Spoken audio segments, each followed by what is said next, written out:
کبھی آپ نے سوچا ہے کہ ہماری زندگی میں آنے والی پریشانیاں اور بے چینیاں محض اتفاق نہیں ہوتی، یہ ہماری اپنوں سے ناراضگی کا ایک خاموش اشارہ ہوتی ہیں۔ اگر ہر کام میں رکاوٹ آئے اور مشکل پیچھا نہ چھوڑے تو سمجھ جانا کہ آپ کا باپ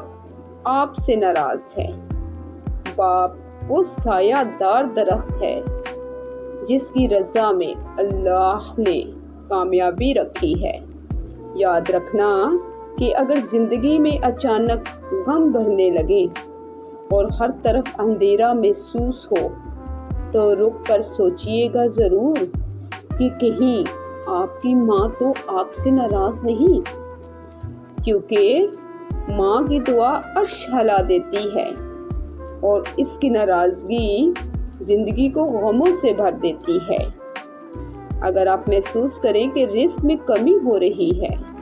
یا برکت ختم ہو رہی ہے تو اپنے رویے پر غور ضرور کیجیے گا کہ کہیں آپ کی بیوی تو آپ سے ناراض نہیں، کیونکہ عورت گھر کی عزت ہوتی ہے اور گھر میں اسی کی وجہ سے برکت ہوتی ہے۔ اور ہماری زندگی میں سب سے اہم پوائنٹ، آپ کے پاس سب کچھ ہو پھر بھی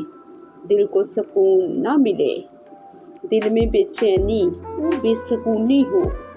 تو سمجھ جائیے کہ آپ کا اللہ آپ سے ناراض ہے، کیونکہ دلوں کا سکون صرف اللہ کے ذکر اور اس کی فرمانبرداری سے ہے۔ ان چاروں میں سے آپ کو پوائنٹ پسند آیا کمنٹس میں ضرور بتائیں۔